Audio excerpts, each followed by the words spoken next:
Good afternoon, everybody. Good afternoon. Thank you all for being here. I'm here today with Council President Dan Brady to announce Phase 1 of the Cuyahoga County Opioid Crisis Mitigation Plan.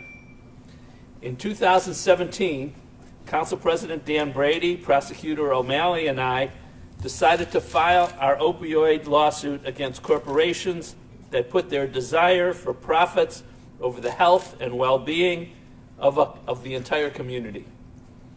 Virtually every aspect of our county government is suffering the consequences of this plague. With this lawsuit, we hold these companies that have caused such devastation accountable for their actions. And we're working to recover some resources necessary to pay the costs, which we've already incurred and are likely to incur for years to come.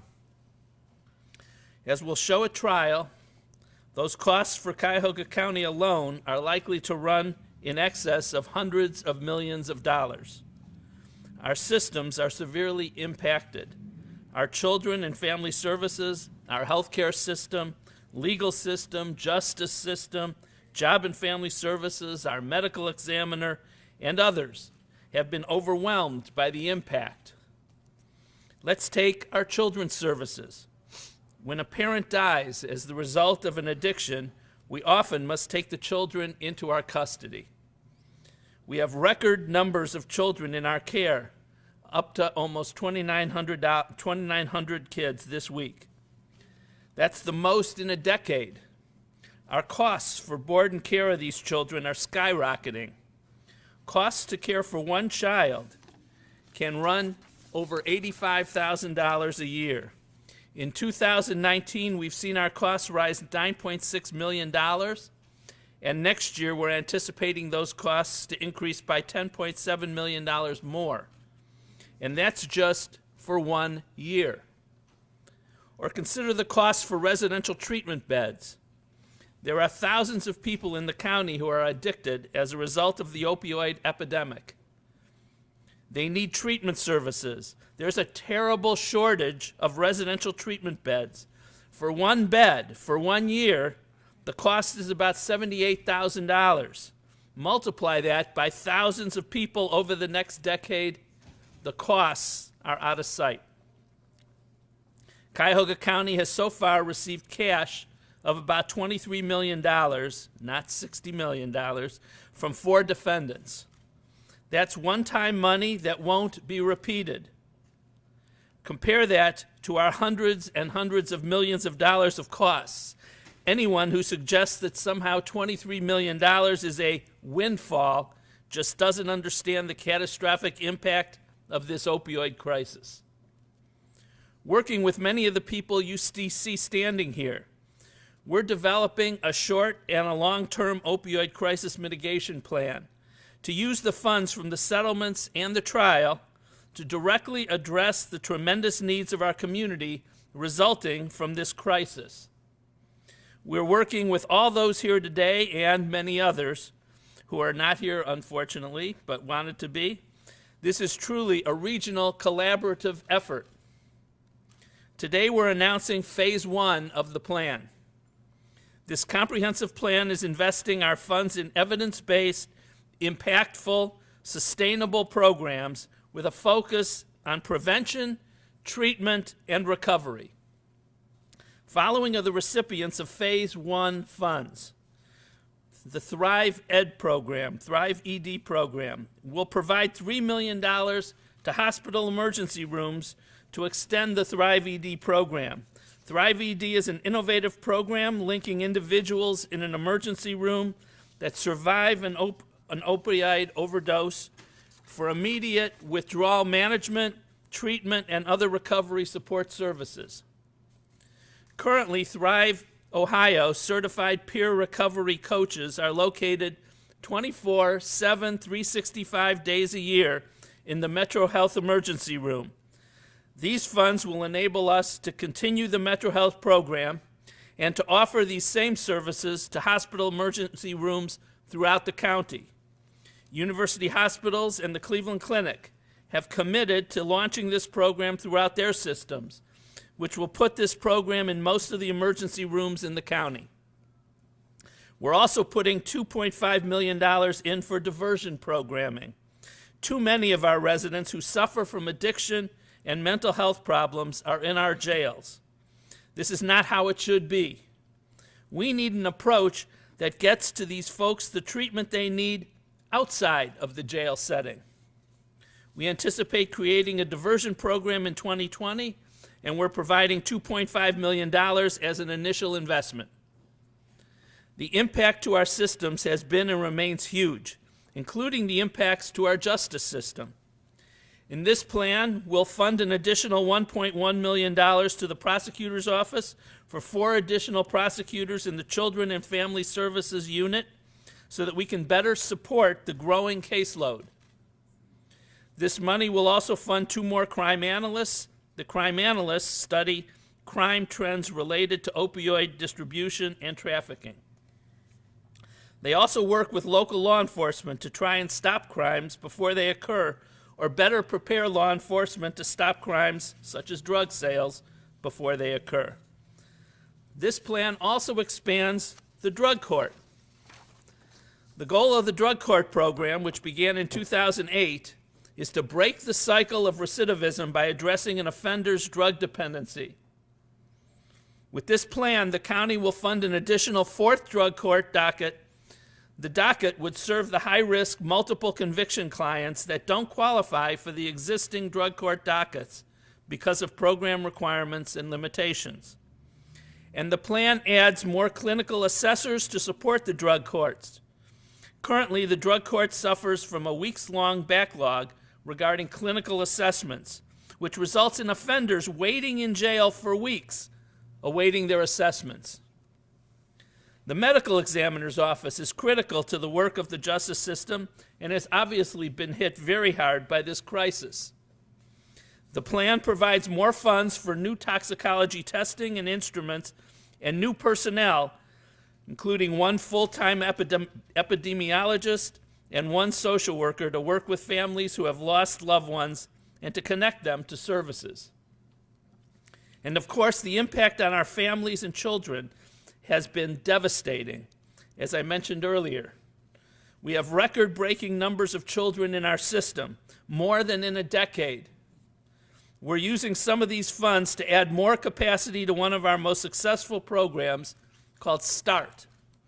START, which stands for Sobriety, Treatment, and Recovery Teams, will receive $3.5 million. The START program pairs moms who have addiction issues who might need intensive treatment in order to stop them from relapsing with teams of specialists. We found that mothers in the START program are almost twice as likely to successfully get and stay off the drugs than moms not in the program. We're also going to be adding $1 million from these funds to help cover the skyrocketing costs for children in custody due to the opioid epidemic. In total, the county is spending about $54 million in board and care for the children in our custody. We also wanted to make sure that we address the problem of drug addiction by educating our children with proven, impactful programs. We'll provide $300,000 to the Family and Children First Council to administer a National Institute on Drug Abuse K-12 educational program. That's a lot, but there's more. I'd like to bring up Council President Dan Brady now to give you some more detail. Council President, I will say, has been an invaluable help. He's worked very hard together with us to understand how to best distribute these much-needed funds, and he's come up with some wonderful suggestions. Thank you. Thank you, Mr. Secretary. Thank you and good afternoon. The impact of the opioid crisis in our county has been devastating. Metro Health and the Adams Board have been on the front line of this crisis. We will be providing an additional $5,433,000 to the Adams Board. The Adams Board will use these funds for the following services: increase residential treatment beds for people who are in need of intensive 24-hour support and inpatient services. With these funds, they will be able to serve approximately 260 additional clients. We are also going to fund partial hospitalization and intensive outpatient programs for 312 more people. Through the Adams Board, we will provide an additional $2 million to the St. Vincent Charity Rosary Hall, which has been on the forefront of treating drug dependency for 60 years. These funds will expand outpatient services. Unfortunately, many of those in the county jail are suffering from addiction. We want to increase capacity to help them. We are adding an additional $1,772,000 for Metro Health to treat and serve addicted inmates at the county jail.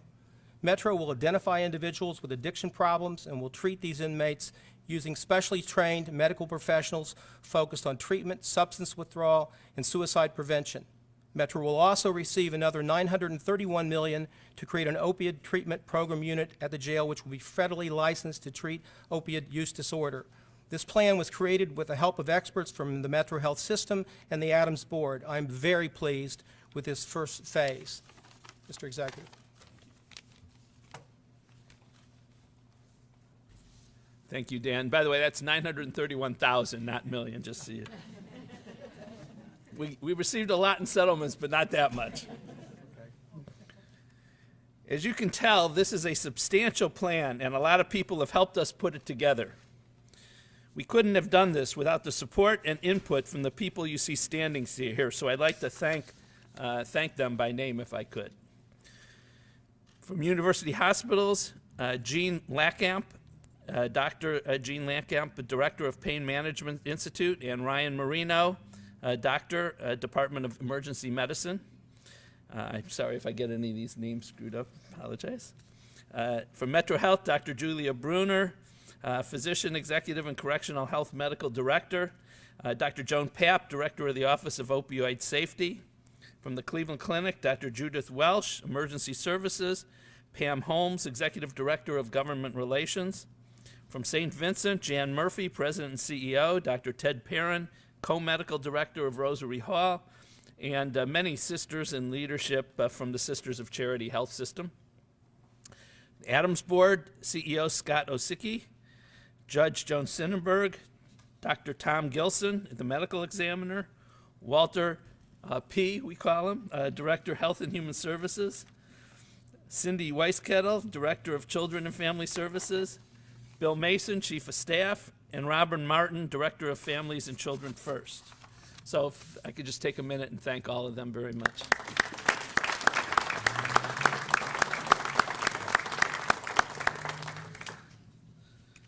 As you can see, this is a robust program, and we really, Dan and I worked hard on this, but we couldn't have gotten anywhere near where we are today without the help of all these great people. You all made this happen. Thank you very much. This crisis will not be abated overnight. It'll take a sustained, multi-year approach that focuses on where the greatest impact can be made, so we can ensure the epidemic is fully and finally stopped. We're committed to using these sorely needed dollars wisely. The truth is, the needs are much greater than we can fund with this $23 million. It's our hope that our trial is successful and leads to more funds so that we can treat those who are addicted, allowing them to conquer this terrible disease and become productive members of our communities. We want to help people get their lives back, and there are thousands who need our help, from mothers who are trying to hold their families together, to children who have been exposed to opioids, to the construction worker who is prescribed opioids to treat his on-the-job injury. This epidemic knows no bounds as it affects men, women, and children across our community. The toll has been terrible. Most of us know someone who's died too soon. With this plan, we continue and strengthen the work that so many have been doing to save and change lives. Thank you all very much.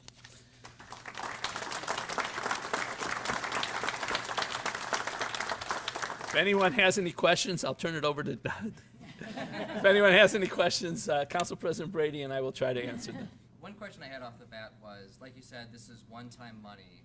So for the positions you're funding, what do you do when the money runs out? The intent is to get the money out as fast as possible to the places it needs to go.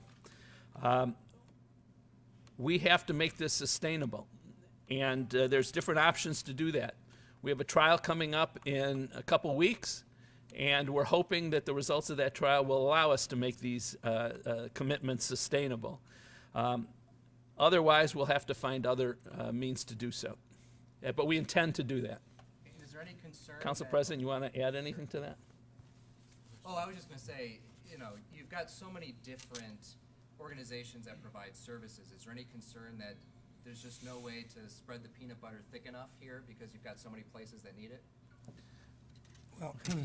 Well, there are always more needs than there are resources. That's not something special about today.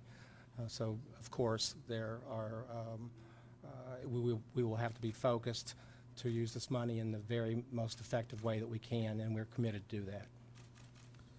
And I would not use the phrase spread peanut butter. This is definitely not spreading peanut butter. We have focused on those programs that have proven to be successful, either here in the county or elsewhere. If we had more money, we could add more programs. This is not spreading peanut butter. This is directing, focused the money on the places it needs to go. One other thing I wondered was, how are you splitting the cash that you've received? Do you have an agreement with Summit County about how you split it? Yes, we've the $23 million that I referred to is the money that we received from those settlements. You've seen references to higher numbers. Those higher numbers are because part of that is being split with Summit County.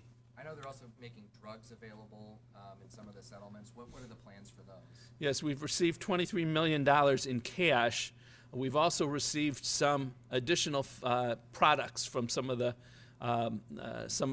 defendants that have settled, and we are making those available to the people behind us that need those products. Anybody else? Well, we answered all the questions, I guess. All right. We've got a Any lot. last- This is a great beginning. We've got a lot of work to do, and we're counting on all the folks behind us and everybody here who cares to help us do that and continue this, because it's a big job. And hopefully, in a few years, we can turn the corner on this opiate crisis. And I'll just close by saying that the people here behind me have been working in the trenches for years. This is not something that they're just starting. So we're very pleased that we were able to support their efforts in a way that we haven't been able to in the past. I agree with the council president. I think this will enable us to turn the corner on this. Thank you very much.